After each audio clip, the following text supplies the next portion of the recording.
नमस्कार साथियों।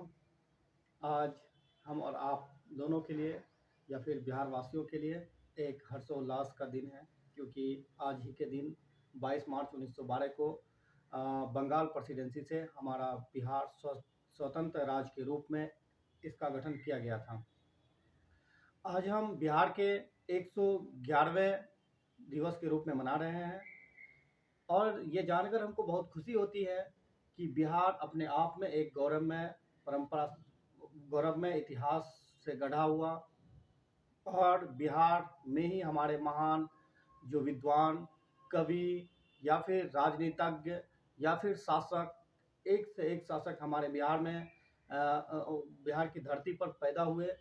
और इस धरती को यूं ही मतलब बिहार नहीं कहा जाता है, इसमें बहुत बड़े जो शासक हैं, चंद्रगुप्त मौर्य की धरती भी कही जाती है, इसको महावीर स्वामी की धरती कही जाती है। तो चंद बातों के लिए मैं अच्छे जो बिहार के मतलब प्राचीन सभ्यता है या फिर प्राचीन परंपराओं से अवगत कराता हूँ मैं आप लोगों को। जैसे आर्यभट्ट जैसे जो हमें शून्य का ज्ञान दिया, नागार्जुन जैसे जो हमें भारत के आइंस्टीन के रूप में प्रतीत हुए, और कौटिल्य जैसे जो राजनीति के क्षेत्र में मतलब जो राजनीति को जन्म दिए।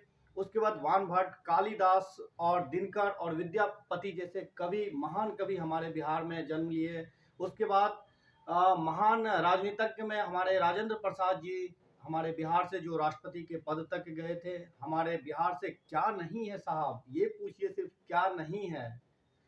उसके बाद अगर बात की जाए तो महान शासक चंद्रगुप्त मौर्य की बात करें, और महान शासक अशोक जैसे शासक की धरती हमारा बिहार रहा है। गौतम बुद्ध, महावीर स्वामी जैसे जो मतलब भगवान का जो धरती हमारा बिहार रहा है, यूं ही नहीं गौरवमय है।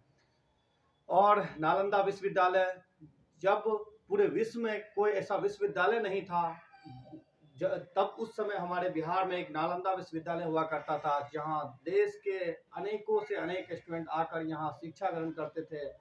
यूं ही हम बिहार को कैसे माप लेंगे? बिहार अपने आप में भी एक गौरव इतिहास रखा है। तो बिहार को चंद शब्दों में मैं प्रस्तुत करना चाहता हूं, आप उसे ध्यान से सुने। तेजस की हम उड़ान है, गणतंत्र की हम पहचान है, कूटनीति का हम प्रमाण है, जी हाँ हमें बिहार है।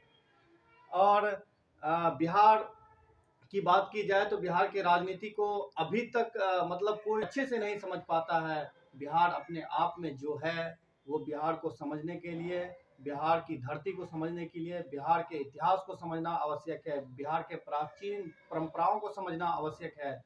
लोग थोड़ा सा बिहार के बारे में जानते हैं और उनको लगता है कि हम बिहार को समझ चुके हैं। जी नहीं, बिहार को समझना वैसे आसान नहीं है। बिहार अपने आप में एक इतिहास रखा है। एक और मैं चंद शब्द से स्टार्ट कर एक वाक्य कहूँगा और उसे आप ध्यान से सुने। हाँ हम बिहारी हैं, हर क्षेत्र के खिलाड़ी हैं, राष्ट्रपति से आईएएस तक हर कुर्सी के सवारी हैं। हाँ हम बिहारी हैं, गांव में पले बढ़े हुए, खेतों में सोते हुए, चरित्र हमारा अच्छा है, भले ही अनपढ़ लगते हैं, सभी गुणों से परिपूर्ण है, सबसे हम संस्कारी हैं। हाँ हम बिहारी हैं। मुझे गर्व है, बिहारी होने पर मुझे गर्व है। शुक्रिया।